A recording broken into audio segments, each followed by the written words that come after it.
Dinky-Doo, welcome back to part two of tonight's broadcast. We hope technically that's a lot better for you, I tell you. So there we go. Isn't it fantastic? And I hope you're still with us. Come back and join us. We said we'll be back about 9:30. So just a tiny bit of tard, but that's it. Here we are. I tell you. Welcome. Franco's joined us, and Gary's with us, and King is with us. Dinky-Doo. Hi, Scotty. Tutswahi. How fantastic are you? Is that sounding any better? I say to you. So there we go. We had to abandon and resume. That's what it's all about. Sounds good. Excellent stuff. So maybe just a wee bit of a dicky ticker going on in the machinery. The machinery. Isn't it fantastic to things like the machinery? These are words that we'll probably stop hearing. Lots better. Better, Murray. Yes, better. Excellent stuff. Hi again, Scotty. General Sup, everybody. Whew. frantic scurrying about there at this end while you were all sitting topping up your tea. That's what it's all about. Scotty, do you watch the snooker? David, I don't actually watch the snooker, but I must tell you a little story. When I worked for ITV, I can remember the controller coming in late one Friday evening, and he said, could I, as the announcer, top and tail the snooker? And we said, right, that's what we'll do, because ITV had a network that could all just link in. So I made the announcement, and now we head for the Guildhall in Preston, where Steve Davis is leading 5-1. That was it. That was the announcement. But I thought to myself, when my mic was open, I thought, the whole country can hear me.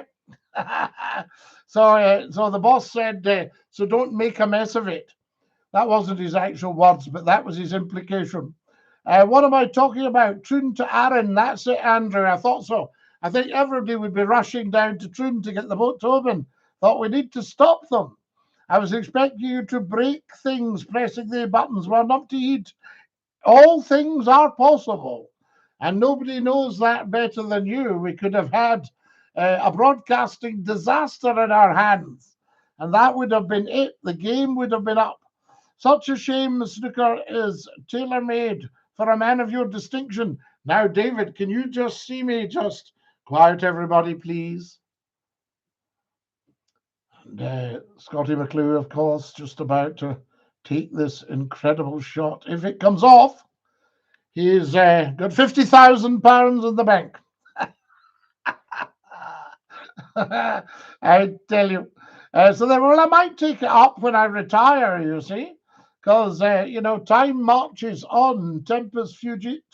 Nip it in the bud, says John Doe. Absolutely, John Doe. Nip it in the bud, I say. The wonderful David Smith, 100%. Absolutely. Fantastic, David. Dinky-Doo. A shout out to Jamie. Yes, of course. A big shout out to Jamie.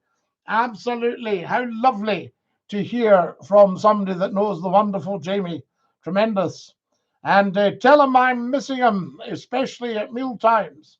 What kind of finance do we need to get this radio station started?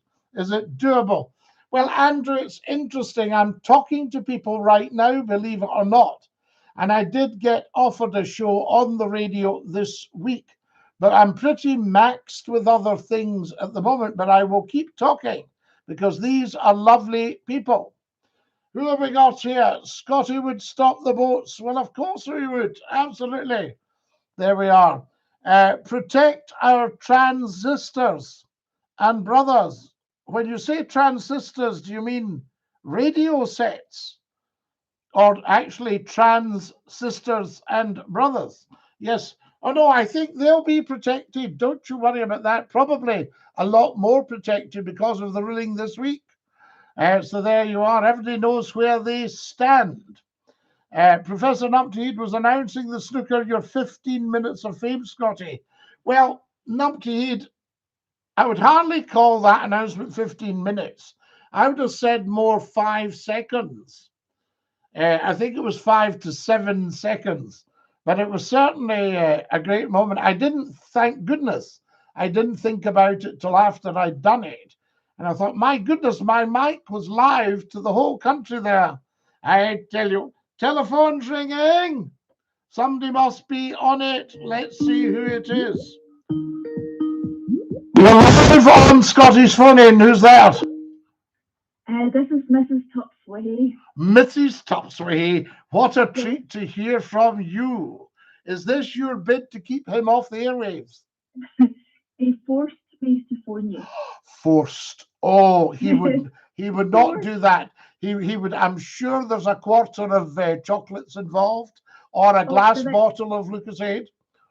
There may be lots of making drinks for me involved. Yes, I think so. I think he knows his place, Mrs. TW.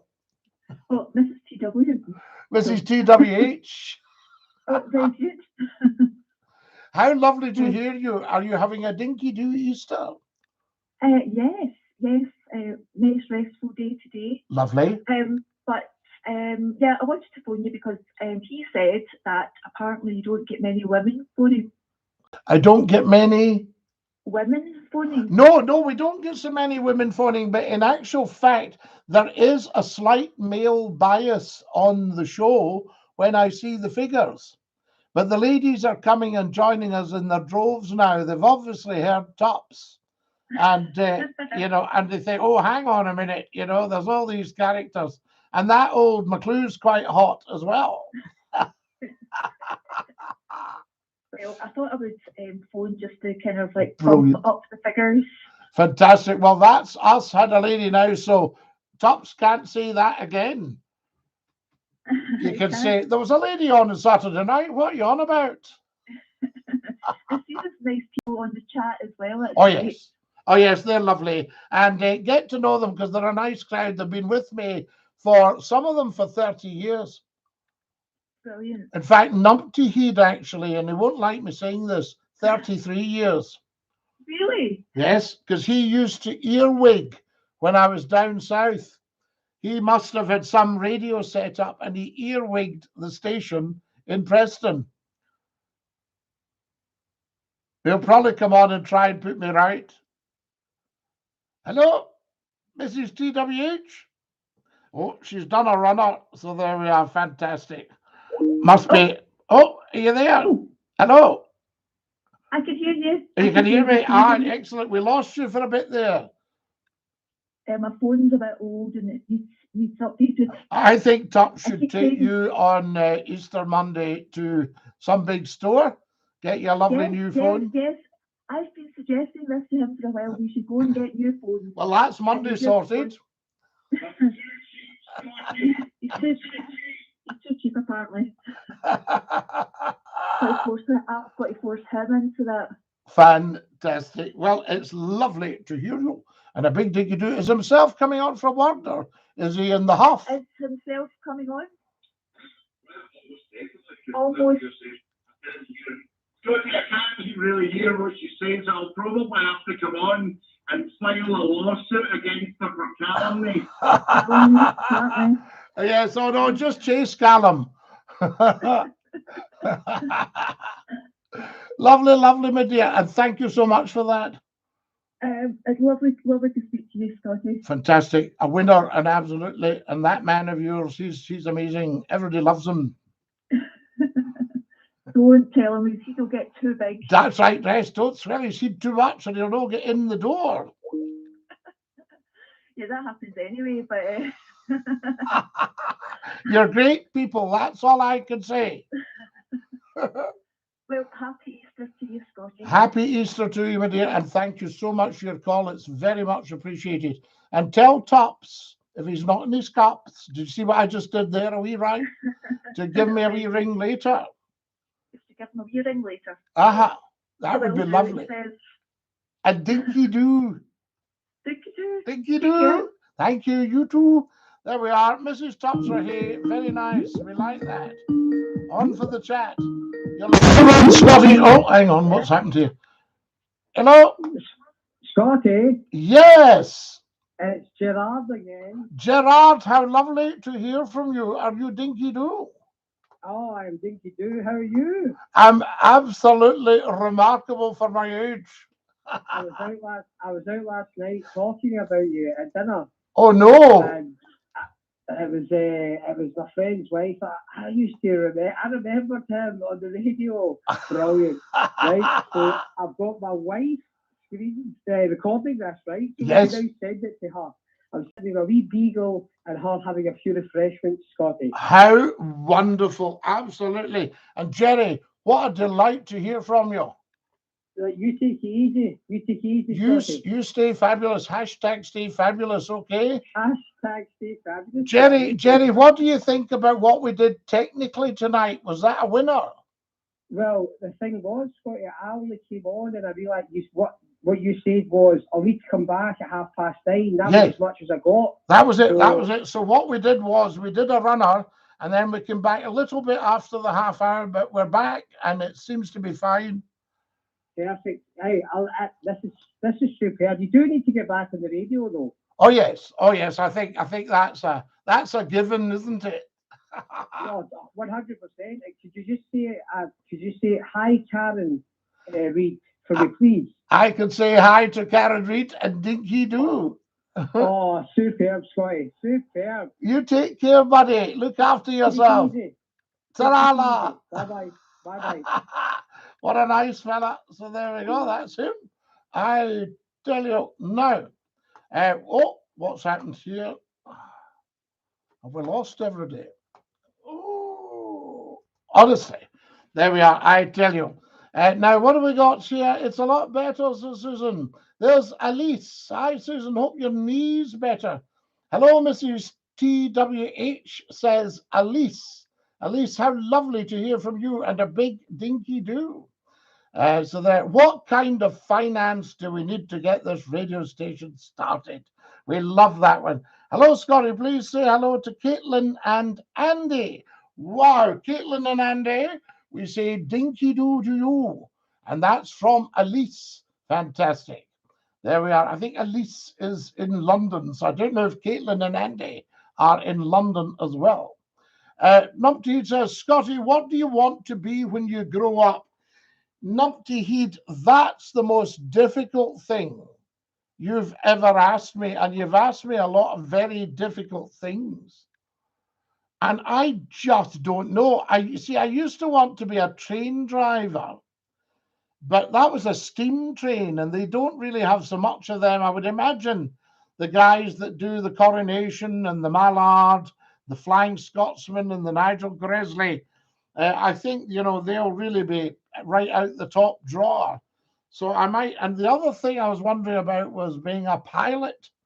But it's so overcrowded these days, the airwaves, I'd be a wee bit anxious. But I'll see when I grow up, I will make a decision. It's as simple as that. Meanwhile, we'll just keep broadcasting. Andrew says, a lot of noses will be out of joint when you're back on the wireless. You know where I'm coming from. A few people are going to get a rude awakening.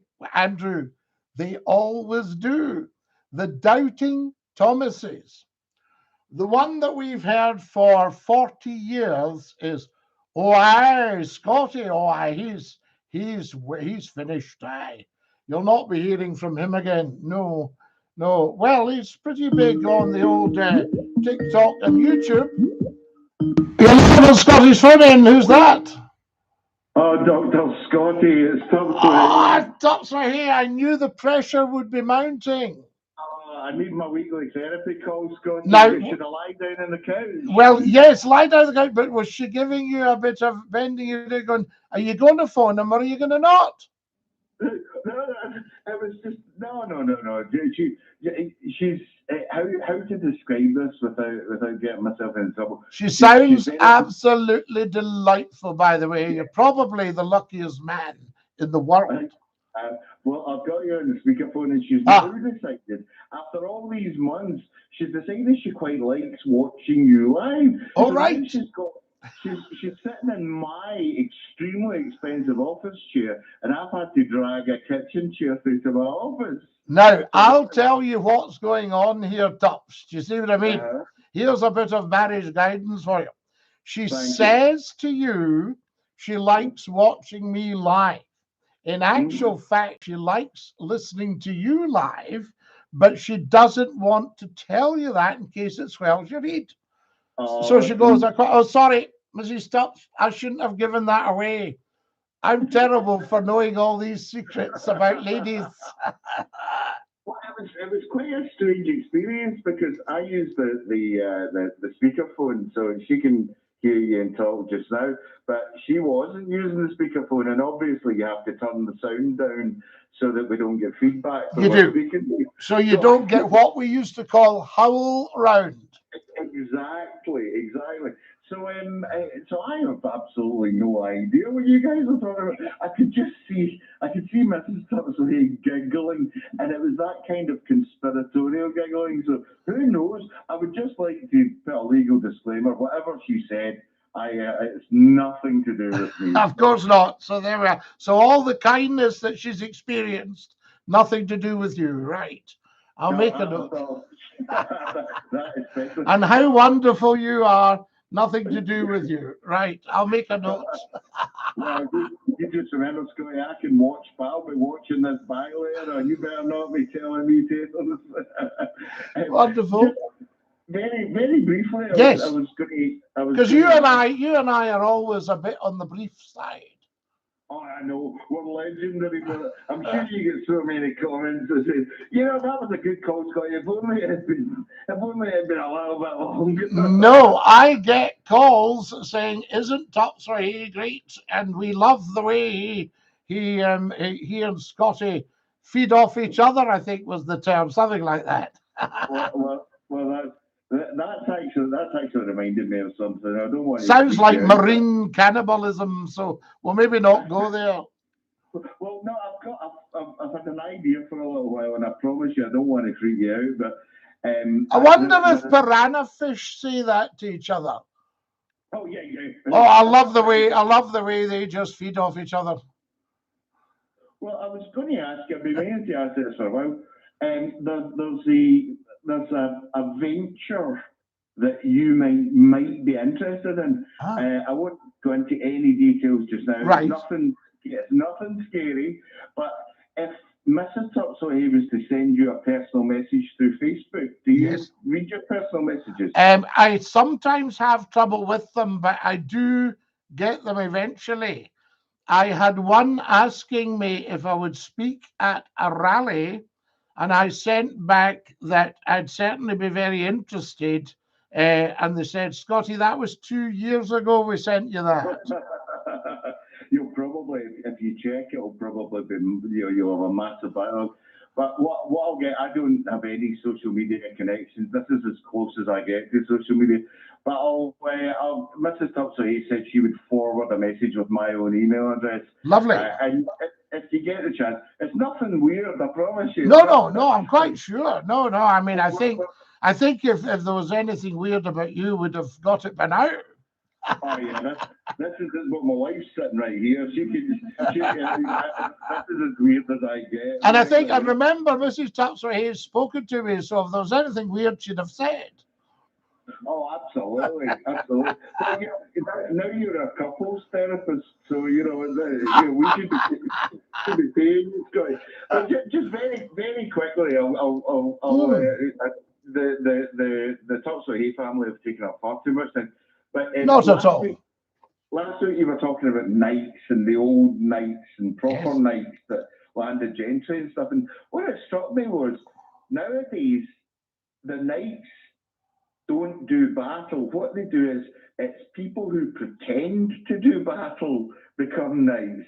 So Lawrence Olivier, famous for Henry, most famous for Henry V. Yes. Patrick Stewart, he's a space captain, and you've got Sir Ian McKellen, he bosses elves around in battle. So what the heck has happened, Scottie? Well, I think it's all, I mean, I think that life is becoming a movie.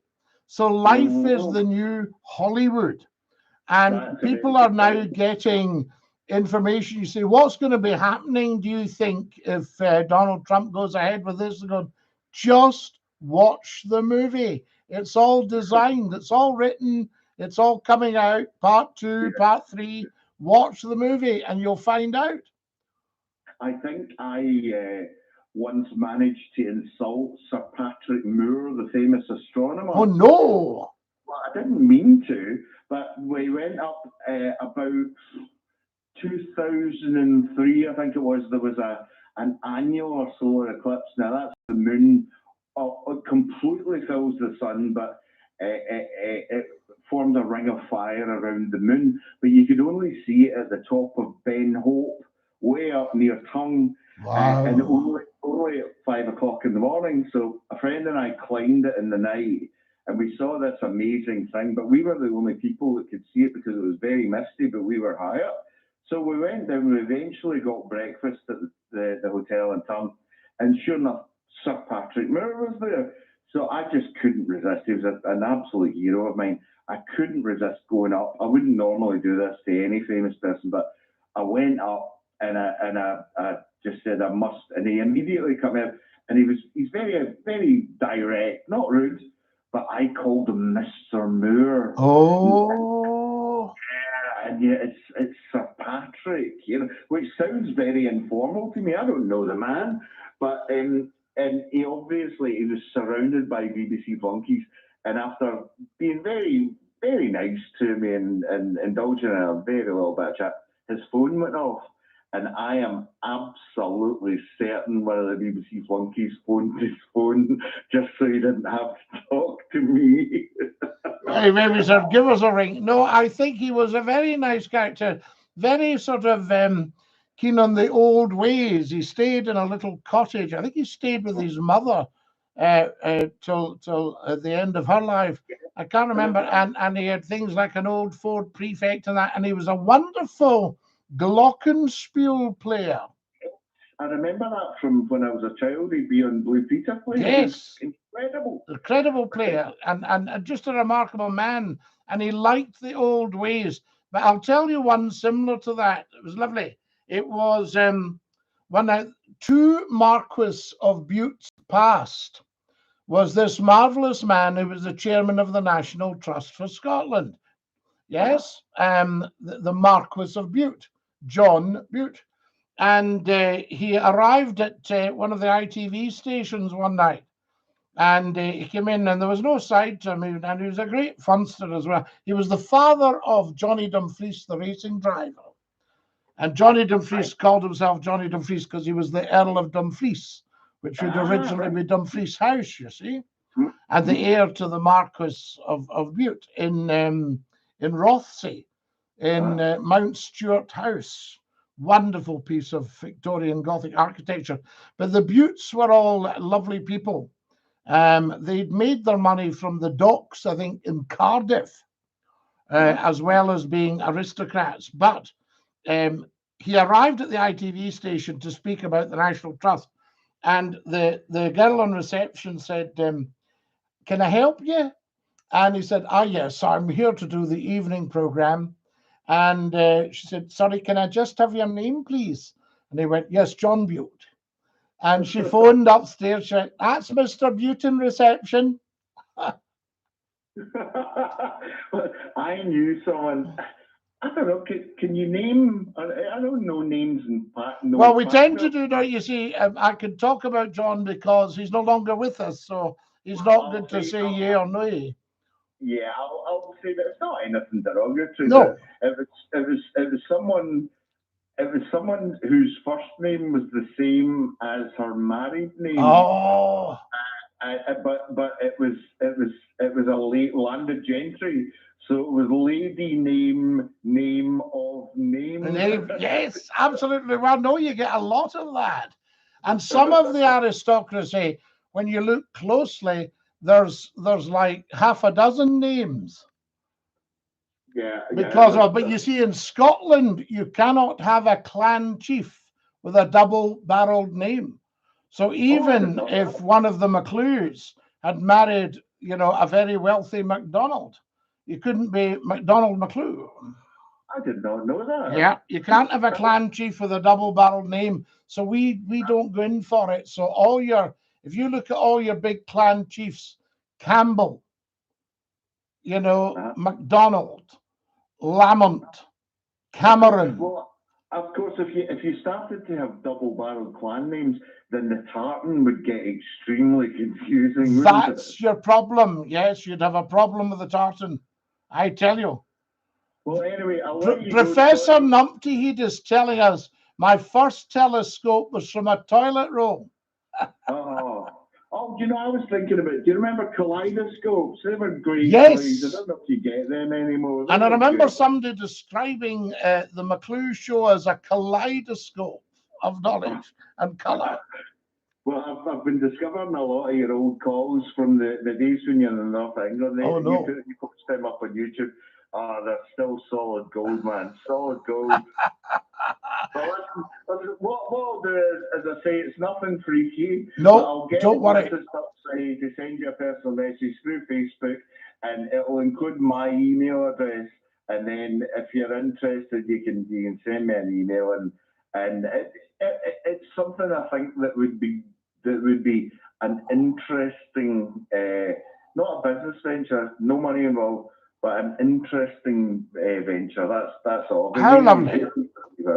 And I bid you a dinky-doo and a dinky-doo to Mrs. TWH, who has now achieved legendary status as well. Right, well, take care, Scottie. Thank you. Great show. Dinky-doo. Night, Mrs. TWH.